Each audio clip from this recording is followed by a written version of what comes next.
Hello everyone, welcome to the Manulo classes in the session of daily news analysis. Today is 6th of March 2025.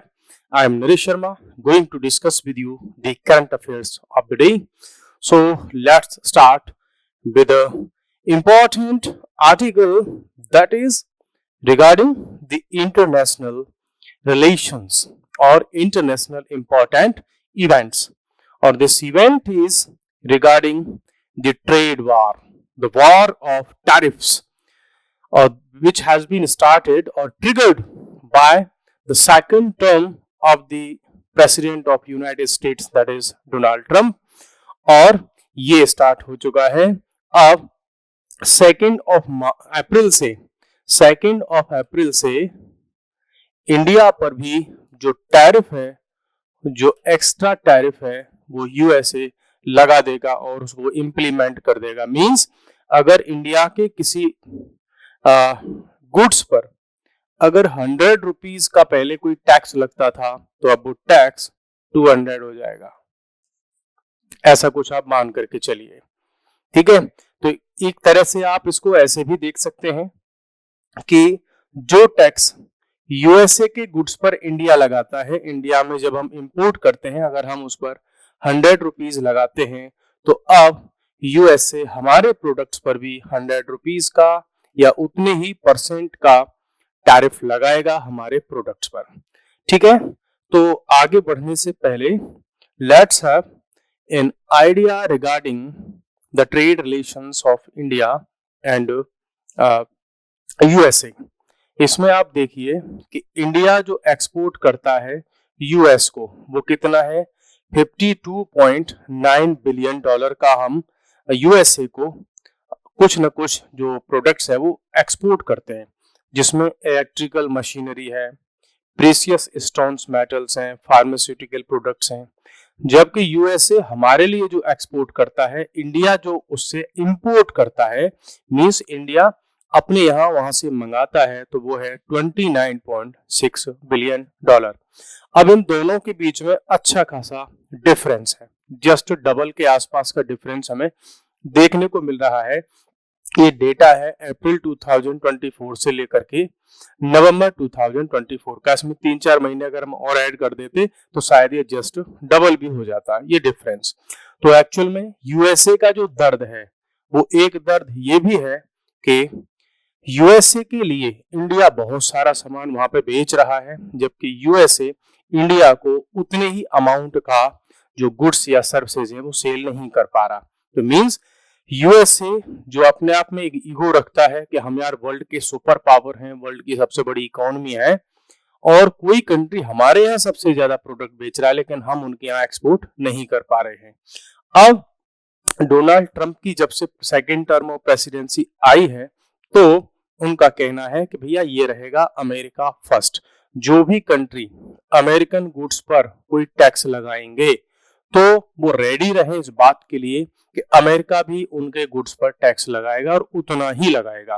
और recent speech में Donald Trump साहब ने कहा है कि कई बार तो अब हम ऐसा भी करेंगे कि हमारे ऊपर अगर उनका 100% टैरिफ होगा तो हो सकता है हम 100.25 का हम टैक्स उन पर लगाएं, मींस लार्जर अमाउंट में भी हम टैक्स लगाएंगे। और ये इंडिया के प्रोडक्ट्स पर जो टैक्स है वो 2 अप्रैल से लागू हो जाएगा। मतलब इंडिया से जो प्रोडक्ट यूएसए को एक्सपोर्ट होते हैं, अब वो यूएसए में महंगे हो जाएंगे। कैसे महंगे हो जाएंगे ये आप जान सकते हैं कि अगर कोई प्रोडक्ट 100 रुपीज में पहले यूएसए में पहुंच रहा था आफ्टर टैक्स यूएसए में पहुंच रहा था, अब इस पर 100 रुपीज और अगर टैक्स लग गया तो अब वो यूएसए में हो जाएगा 200 रुपीज का, ठीक है। या उसको जो है रेसिप उसके अकॉर्डिंग डॉलर में आप कन्वर्ट कर सकते हो। तो अब यूएसए में अगर सेम प्रोडक्ट किसी को 150 रुपीज में मिल रहा होगा और इंडिया का प्रोडक्ट अगर उनको 250 में मिलेगा, तो ऑब्वियसली वहां के लोग उस प्रोडक्ट को परचेज करेंगे जो अच्छी क्वालिटी का और कम प्राइस में उनको मिल रहा होगा। तो इंडिया का जो एक्सपोर्ट है टुवर्ड्स यूएसए वो नेगेटिवली अफेक्ट होने जा रहा है।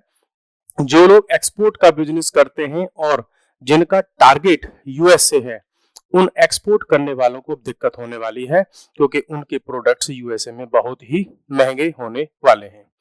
अब रिसेंटली हुआ क्या है जिससे कि हम इस आर्टिकल को डिस्कस कर रहे हैं, तो रीजन ये है कि ट्रंप ने फिर से अपनी एक मीटिंग में, एक्चुअल में यूएस कांग्रेस की मीटिंग हो रही थी, ज्वाइंट पार्ट जो मीटिंग होती है उनकी, तो वहां पर टैरिफ्स को उन्होंने क्रिटिसाइज किया कि भाई देश के बहुत सारे countries including India, Mexico, China, Canada, ये सब यूएसए के प्रोडक्ट्स पर बहुत सारा टैक्स लगाते हैं और पिछले कई डिकेड से लगाते चले आ रहे हैं, और हम उन पर टैक्स नहीं लगाते। लेकिन अब ऐसा नहीं चलेगा, यूएसए भी पलटकर उन पर टैक्स लगाएगा और उनके प्रोडक्ट्स को भैया इसके हिसाब से चार्ज करेगा।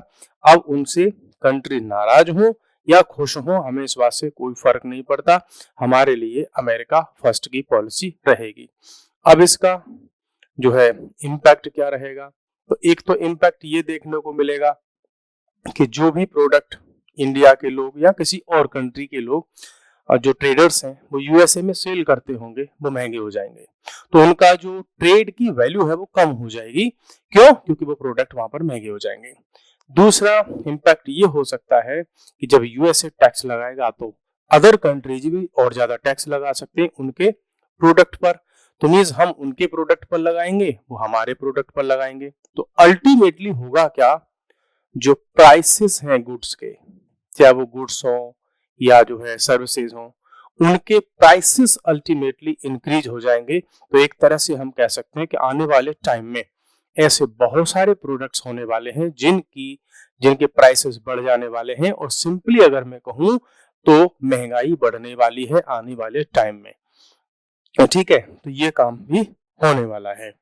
कंट्रीज एंड टैरिफ कंपैरिजन, तो यहाँ पर यूएसए ने कंपैरिजन बताया है कि देखो भाई, अगर हम चाइना के साथ कंपेयर करें तो China United states of America के प्रोडक्ट्स पर लगभग 2 गुना टैक्स लगाता है। अगर यूएसए 1 रुपए का टैक्स लगाता है तो चाइना 2 रुपए टैक्स लगाता है। ये साउथ कोरिया का एग्जाम्पल लेते हैं कि ये हम अगर यूएसए किसी एक प्रोडक्ट पर अगर 100 रुपए टैक्स लगाता है तो साउथ कोरिया उस पर 400 रुपए टैक्स लगाता है, अगर वही सेम आइटम या कोई और आइटम साउथ कोरिया में यूएसए के व्यापारी अगर वहां पर सेल करना चाहे तो 4 गुने का अंतर है। तो भैया यूएसए तो नाराज होगा ही। फिर ये कहते हैं कि यार जो साउथ कोरिया है, हम उसको दुनिया भर की बहुत सारी मिलिट्री सपोर्ट देते हैं, हम उसको किसके अगेंस्ट में, नॉर्थ कोरिया के अगेंस्ट में, लेकिन फिर भी वो हमारे प्रोडक्ट्स पर इतने सारे टैक्स लगा रहा है। तो भैया क्या यूएसए के पिछले वाले प्रेसिडेंट या जो एडमिनिस्ट्रेशन है वो क्या सोया हुआ था क्या? वो देश चलाने चाह रहे थे या जो बस दान कर रहे थे अपना सारा का सारा जो है अर्निंग है? तो इस पर भी उन्होंने अच्छा खासा क्रिटिसाइज किया। ठीक है, फिर ये कहते हैं कि टैरिफ ऑन स्पेसिफिक कंट्री, बोला कुछ कंट्रीज ऐसे हैं जिन पर हम कुछ स्पेसिफिक लगाएंगे, डबल वगैरह नहीं लगाएंगे। जैसे 25% हम लगाएंगे कनाडा और मैक्सिको के कुछ प्रोडक्ट्स पर, 10% एडिशनल टैरिफ भी लगाएंगे हम, है ना, जो कि चाइना से जो कुछ भी आएगा, तो मीन चाइना की मार्केट खराब होने वाली है। अब इसका असर क्या होगा कि चाइना के प्रोडक्ट अगर यूएसए में नहीं बिकेंगे तो चाइना कौन सी मार्केट ढूंढेगा, और वो है इंडिया, क्योंकि इंडिया वर्ल्ड का सबसे बड़ा पॉपुलेशन वाला कंट्री है, तो बहुत बड़ी मार्केट है। तो ये सारे कंट्री हो सकता है इंडिया में अपना माल बेचने की कोशिश कर सकते हैं। Retaliatory actions by other countries, Canada ने कह दिया तुम लगाओगे टैक्स हम भी लगाएंगे, मैक्सिको ने कह दिया आप लगाओगे भैया टैक्स हम भी लगाएंगे, चाइना ने बोल दिया कि हम और एडिशनल 15% का लगाएंगे आपके ऊपर। तो ये वाला बात यहाँ पर है। बाकी ट्रम्प का जो विजन है वो ये कह रहा है कि tariffs are part of his plan to reshape America's economy and ensure fairness in trade. बोला हम अमेरिका की इकोनॉमी को रीशेप करेंगे, अभी तक जैसे चल रहा था वो ठीक है, लेकिन अब हमारे जो टैक्सेशन सिस्टम होगा, रूल्स रेगुलेशन पॉलिसीज, वो इसके अकॉर्डिंग होंगी कि दूसरे कंट्री हमारे साथ में कैसा व्यवहार कर रहे हैं, जो हमारे साथ जैसा व्यवहार करेगा हम वैसा ही उसके साथ में अपनी टर्म्स एंड कंडीशंस रखेंगे। मींस टिट फॉर टैट, सठे साठ्यम समाचरित। तो बोला हम ये करने जा रहे हैं आने वाले टाइम में। नेक्स्ट एक जो है न्यूज है वो है जेलेंस्की और डोनाल्ड ट्रंप की जो हॉट टॉक हुई थी उसके रिगार्डिंग में। Zelensky is ready for peace talks, deal on minerals, ये कह रहे हैं कौन, मिस्टर ट्रंप कह रहे हैं। हुआ क्या है, ट्रंप साहब को एक लेटर भेजा जेलेंस्की ने, जो कि जो है यूक्रेन के प्रेसिडेंट है, उन्होंने एक लेटर भेजा है। तो उस लेटर में से कुछ चीजें डोनाल्ड ट्रंप के एडमिनिस्ट्रेशन ने न्यूज मीडिया में दी है कि क्या उस लेटर में था। और क्योंकि दोनों ही प्रेसिडेंट्स के बीच में काफी हॉट टॉक वगैरह हुई और मीस एक सोसाइटी में, वर्ल्ड सोसाइटी में बहुत गलत मैसेज गया कि भाई कैसे दो कंट्रीज के जो प्रेसिडेंट्स हैं, हाईएस्ट रैंक के ऑफिसर्स हैं, जो वो ऐसे कैसे बिहेव कर सकते हैं। तो क्या यूएसए और यूक्रेन का जो रिश्ता है वो बिल्कुल खत्म हो जाएगा? तो उससे थोड़ी उम्मीद यहाँ से देखने को मिल रही है। तो जो डोनाल्ड ट्रंप है वो अनाउंसमेंट किया है तो भाई मेरे पास एक लेटर आया है और यूक्रेन के जो प्रेसिडेंट है वोलोदिमीर जेलेंस्की, ठीक है, और उन्होंने क्या कहा है जेलेंस्की ने, readiness to negotiate peace with Russia. तो मींस हम जेलेंस्की साहब कह रहे हैं कि हम रशिया के साथ में पीस डील साइन करने के लिए रेडी हैं। सो इसमें कोई चिंता की बात नहीं है। वही बात कही है किसने, डोनाल्ड ट्रंप ने, उस लेटर के बेसिस पर। उनके लेटर में क्या क्या उन्होंने कहा है कि जेलेंस्की ने थैंक यू कहा है भाई यूएसए को, उनके प्रेसिडेंट को, कि रशिया के अगेंस्ट में हमको आपने सपोर्ट की। दूसरा, जेलेंस्की साहब ने कहा है कि हम पीस डील नेगोशिएट करने के लिए रेडी हैं और वो भी as soon as possible. Zelensky ने और मेंशन किया है कि no one wants peace more than Ukrainians, बोला हमसे ज्यादा पीस कोई नहीं चाहता होगा, हम तो ये चाहते हैं बहुत जल्दी युद्ध रुक जाए। जेलेंस्की ने रेडीनेस दिखाई है कि हम ट्रंप की लीडरशिप के अंडर में काम करने को तैयार हैं। ये बड़ी बात है। मीन्स अब कोई एक कंट्री का प्रेसिडेंट ये कह रहा है कि हम आपकी नेतागिरी के अंडर में काम करने को तैयार हैं। तो इसका मतलब ये हुआ कि जैसे जैसे यूएस कहेगा वैसे वैसे यूक्रेन करेगा, ठीक है। और उन्होंने एक्नॉलेज किया है यूएस के रोल को और उनकी सपोर्ट को कि उन्होंने सॉवरेनिटी और इंडिपेंडेंस बचा ली यूक्रेन की। एक्चुअल में ये काफी हद तक ठीक भी है कि अगर यूक्रेन के साथ में यूएसए या अदर कंट्रीज खड़े नहीं होते तो हो सकता है रसिया उस पूरे यूक्रेन को अपने यूएसए उसमें रशिया में मिला लेता, ठीक है। तो ये भी रहा है कंटेक्स्ट ऑफ इसका। रिमार्क का क्या कंटेक्स्ट है वो मैंने आपको बता दिया कि उनकी कांग्रेस की मीटिंग थी, वहां पर ये सारी बात उन्होंने कही है। और ट्रंप ने अप्रिशिएट किया है जेलेंस्की के लेटर को कि चलो ठीक है आपने बहुत अच्छा किया। बाकी ज्यादा डिटेल इन्होंने इसमें नहीं दी है, हालांकि अभी और भी बहुत सारी चीजें आएंगी, ठीक है, वो तब हम देखेंगे। ये एक एडिटोरियल आर्टिकल है और ये उसके रिगार्डिंग में है जो इंडिया गॉट टैलेंट वाला जो शो था उसमें जो वल्गैरिटी वाले जो लैंग्वेज यूज की गई थी उसके रिगार्डिंग में। तो आर्टिकल किसके रिगार्डिंग में है कि क्या नए रूल्स बनाने की हमको रिक्वायरमेंट है या पहले वाले रूल्स हमारे पास में सफिशिएंट हैं। तो इस सेंटर पॉइंट के आसपास में पूरा आर्टिकल घूमता है। आर्टिकल का टाइटल द हिंदू में ह्यूमर एंड परवर्सिटी। तो सुप्रीम कोर्ट ने सजेस्ट किया था इसमें कि भाई government should consider regulatory measures to prevent vulgarity और perversity in the name of humour, कि ह्यूमर के नाम पर जो वल्गैरिटी हो रही है उसको रोकने के लिए कुछ रूल्स रेगुलेशन लेकर के आए। कोर्ट ने ये कहा था कि भाई सारे के सारे जितने भी स्टेक होल्डर्स हैं, सोसाइटी है, मीडिया है, सबको साथ बैठ करके डिस्कशन करो और कुछ नए रेगुलेशंस वगैरह लेकर के आओ। अब नए रेगुलेशंस के बारे में इस आर्टिकल में कुछ कंसर्न्स बताए गए हैं कि क्या हमारे कंसर्न है, ठीक है। उन कंसर्न को देख लेते हैं। कंसर्न ये है कि ये जो न्यू रेगुलेशंस हैं वो अननेसेसरी है, इनकी रिक्वायरमेंट ही नहीं है। तो फालतू में नए रेगुलेशन की बात क्यों हो रही है? क्यों? क्योंकि जो एग्जिस्टिंग लॉज हैं वो हमारी ऑब्सनिटी की प्रॉब्लम हो, वल्गैरिटी की प्रॉब्लम हो, इलेक्ट्रॉनिक और डिजिटल मीडिया की कंटेंट की, वो उसको डील करने के लिए सफिशिएंट है हमारे पास में जो लॉ है।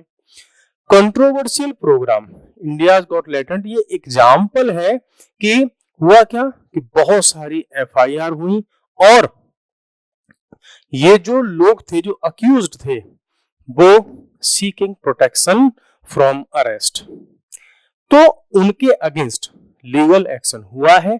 इसीलिए वो अरेस्ट से बचने के लिए सुप्रीम कोर्ट जा रहे हैं, हाई कोर्ट जा रहे हैं, बचते फिर रहे हैं। इसका मतलब हमारे कानून में पहले से अच्छे प्रोविजंस हैं कि उन लोगों को कोर्ट की शरण में आना पड़ा है, अरेस्ट से बचने के लिए अपील कर रहे हैं, कोर्ट में जा रहे हैं। इट मींस हमारे पास में सफिशिएंट रूल्स रेगुलेशंस हैं, तो नए रूल बनाने की हमको कोई रिक्वायरमेंट नहीं है, वो अननेसेसरी होंगे।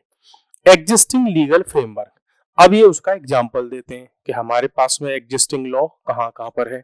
जैसे ये कहते हैं कि हमारे पास में भारतीय न्याय संहिता BNS ऑलरेडी है, जो लासिवियस और जो प्रिवेंट इंटरेस्ट की जो बात है, मींस ऐसा कोई भी कंटेंट जो अश्लीलता और ऐसी चीजों को प्रमोट करता हो, उसके लिए हमारे पास ऑलरेडी BNS में सेक्शंस हैं। फिर ये कहते हैं हमारे पास IT एक्ट है, इंफॉर्मेशन टेक्नोलॉजी एक्ट, उसमें अच्छे खासे पीनल प्रोविजंस दिए गए हैं। डिजिटल कंटेंट में अगर कोई ऑब्ससीनिटी वगैरह को जो है प्रमोट करता है तो उसमें भी हमारे पास में लॉ है ना। फिर ये आगे बात करते हैं कि हमारे पास में programme code under cable television network rules हैं कि कोई भी ऐसा प्रोग्राम कंटेंट टीवी नेटवर्क पर नहीं शो किया जा सकता जो ऑब्ससीनिटी वल्गैरिटी को प्रमोट करता हो। फिर ये कहते हैं कि इंटरनेट के लिए हमारे पास में आईटी की इंटरमीडिएट गाइडलाइंस इन डिजिटल मीडिया एथिक्स कोड है हमारे पास, जो कि 2021 में उसके लिए अलग से रूल्स बनाए गए थे, जो कि ऐसे बहुत सारे कंटेंट को क्लासिफाई करता है और उस पर रूल्स रेगुलेशन लगाता है, चाहे वो प्लेटफॉर्म हो, सेल्फ रेगुलेटरी बॉडी हो। ऐसी बहुत सारी चीजों के लिए रूल बना रखा है कि कोई फेसबुक पर अगर अश्लील कंटेंट डालेगा तो फेसबुक पर एक्शन होगा, तो उसमें भी हमारे पास में रूल है। तो ये भी एग्जाम्पल इन्होंने दे दिया। तो बात कहाँ आई कि पहला पॉइंट इनका था कि हमको नए रूल्स की कोई रिक्वायरमेंट नहीं है, ऑलरेडी हमारे पास में रूल है। नए रूल बनाओगे तो बहुत ज्यादा सुपरफ्लुअस होंगे, क्या आपने पता उसमें कैसी कैसी डेफिनेशंस हो और फालतू में नई चीजें क्रिएट होंगी। बिकॉज इंडिया में लॉज की कमी नहीं है, कमी है तो एनफोर्समेंट कराने की, उनको लागू कराने की, इंप्लीमेंट करने की। अब यहाँ पर बात आती है कि डिबेट ऑन ह्यूमर, कि कहते हैं ना कि यार बड़ा सेंस ऑफ ह्यूमर है। तो अभी इस FIR जो हुई है उस इलाहाबादिया के अगेंस्ट में और भी लोगों के अगेंस्ट में, तो बोला ये वाली जो डिबेट है कि क्लीन और डर्टी ह्यूमर, इन दोनों में डिफरेंस, ये डिबेट कोई आज की नहीं है और ऐसा नहीं कि अभी अचानक से हो गई, ये लॉन्ग स्टैंडिंग है, बहुत लंबे समय से चल जा रही है। लेकिन इसका डिस्टिंक्शन इज जनरली अंडरस्टूड, उसके जो बीच का डिफरेंस है कि गंदा और अच्छा, लोग जनरली उसको समझते हैं, उसमें कोई चिंता की बात है नहीं।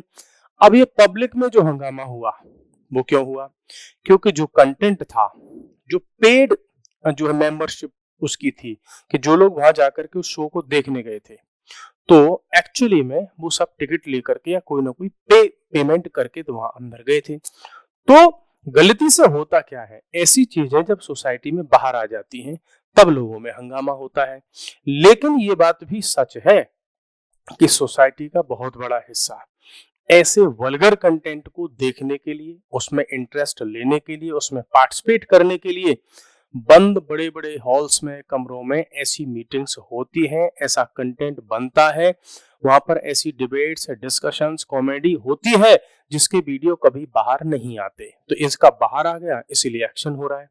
तो इट मींस जो चीज हो रही है वो नई नहीं है और चीजें सोसाइटी में कहीं ना कहीं अंदर ही अंदर एक्सेप्ट हो गई हैं। जब पब्लिक में हंगामा हुआ है तो उन पर जो है लीगल एक्शन हुआ है।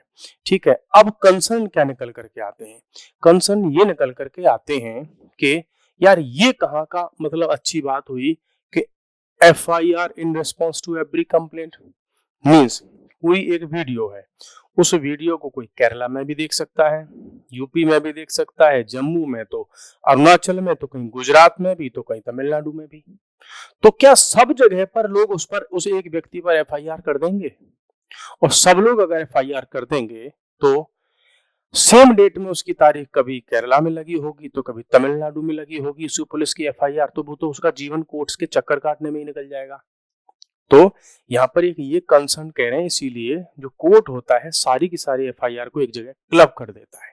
तो ये कह रहे हैं कि भैया जो कंटेंट है उसकी रीच यूनिवर्सल है, लेकिन ऐसा नहीं होना चाहिए। अब जो पुलिस के थाने हैं, जो चौकी हैं, उनकी ज्यूरिसडिक्शन भी यूनिवर्सल हो जाए कि केरला का थाना की जो पुलिस है वो दिल्ली में के अंदर किसी जो है रूम के अंदर बैठ करके कोई मूवी या कोई भी कंटेंट बनाने वाले को लेकर के तुरंत वहां पे एक्शन ले ले।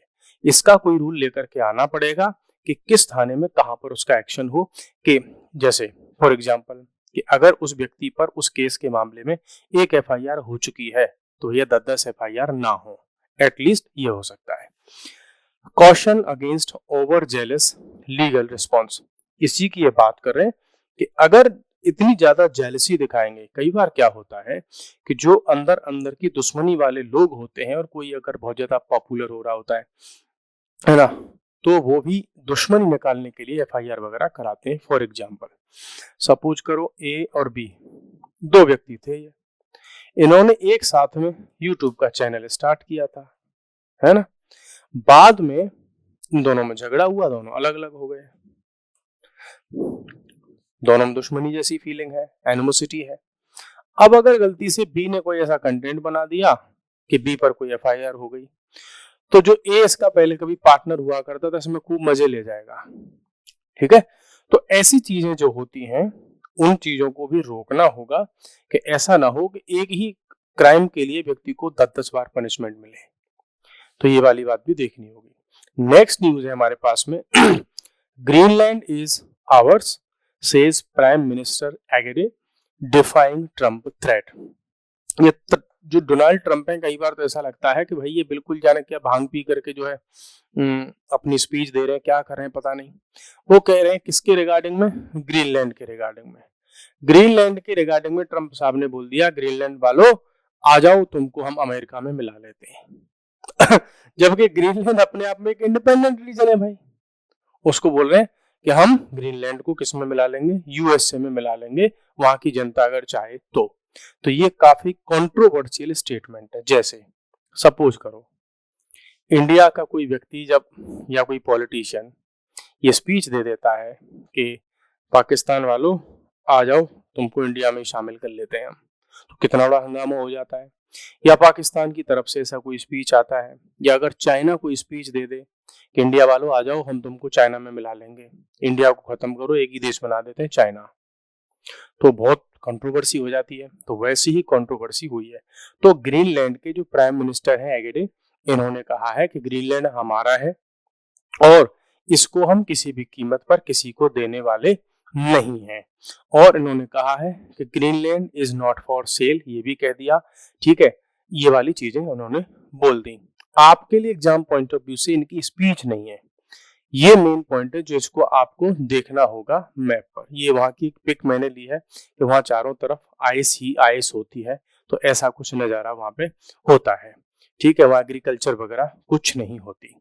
एक्चुअल में ये है आपका ग्रीनलैंड, यहाँ आप देख लीजिए, इधर आपका ये यूरोप हो गया, इधर ग्रीनलैंड हो गया, ये आपका नॉर्थ अमेरिका, इसमें आपका इधर कनाडा हो गया, ये यूएसए हो गया, ठीक है। ये जो ग्रीनलैंड है, ठीक है, ये पार्ट है किसका, डेनमार्क का। डेनमार्क अपने आप में एक कंट्री है यूरोप का, उसका ही एक डिस्ट्रिक्ट की तरह, इंडिपेंडेंट ऑटोनोमस रीजन की तरह ये है ग्रीनलैंड, ठीक है। टेक्निकली ज्योग्राफिकली अगर हम बात करें तो वो यूएसए के ज्यादा पास है और यूरोप से दूर है, डेनमार्क से बहुत दूर है। लेकिन कल्चरली और पॉलिटिकली ये किसका पार्ट है, डेनमार्क का। इसको मैं आपको मैप पर और दिखा देता हूं, दूसरे वाले मैप पर, ये आप यहां पर देख सकते हैं, ये रहा आपका ग्रीनलैंड। तो ग्रीनलैंड और जो डेनमार्क है उनके बीच में करीब 3500 किलोमीटर का डिस्टेंस है। मतलब ऐसे समझो कि एक कंट्री और उसकी कोई एक टेरिटरी उससे 3500 किलोमीटर दूर है, ये मान करके आप चलो, इतना डिस्टेंस दोनों ही कंट्री के बीच में है, ठीक है। तो ये आपका कनाडा, यूएसए, इधर आपका ये रहा आपका डेनमार्क। अब देखो डेनमार्क एक कंट्री है, उसका ये पार्ट है। डेनमार्क खुद तो इतना सा है, चुन्नू सा छोटा सा, लेकिन ग्रीनलैंड जो इतना बड़ा है। लेकिन दिक्कत क्या है, ग्रीनलैंड में हमेशा आइस कैप्स रहती है, वहां पर पॉपुलेशन करीब कितनी है, 56,000 की पॉपुलेशन है। तो बहुत ज्यादा वहां पे कोई जो है अपॉर्चुनिटीज वगैरह है नहीं ना, कोई जॉब है। ज्यादातर लोग वहां पर फिशिंग वगैरह करते हैं और उसी से अपना खाने पीने का काम चलाते हैं, ठीक है। तो ये रहा आपका, यहाँ देख लो आप, इतना सा डेनमार्क है और इतना बड़ा जो है क्या है, ग्रीनलैंड है। तो इस वजह से क्या हुआ है, अब जो डेनमार्क है, डेनमार्क ने कभी एक टाइम हुआ करता था जब ग्रीनलैंड को अपनी कॉलोनी बना लिया था डेनिस जो थे, जैसे इंडिया को ब्रिटेन वालों ने अपनी कॉलोनी बनाया था। तो बाद में 1953 के आसपास में जो डेनमार्क है उसने ग्रीनलैंड को एक इंडिपेंडेंट एक आइडेंटिटी दे दी कि ठीक है आप अपने इंटरनल मैटर्स खुद से हैंडल करो। तो अभी ग्रीनलैंड किसका पार्ट है पॉलिटिकली? डेनमार्क का, ठीक है। और डेनमार्क का ही एक ऐसे समझो कि इंडिपेंडेंट रीजन है, एक डिस्ट्रिक्ट की तरह है, और वो अपने सारे डिसीजन वहां पर लेते हैं, बाकी सारी व्यवस्था उनकी अपनी है। सो आपके लिए क्वेश्चन क्या है, एक तो कि डेनमार्क की कैपिटल क्या है और ग्रीनलैंड की कैपिटल क्या है। वर्ल्ड का सबसे बड़ा आइलैंड भी है वो क्या, जो है ग्रीनलैंड, सबसे ज्यादा आइस कैप वहां पर रहती है, ठीक है। तो ये हो गया आज की इंपॉर्टेंट जो है करंट अफेयर्स थे। कल फिर मिलते हैं नए टॉपिक्स के साथ में, तब तक के लिए bye bye, thank you, take care.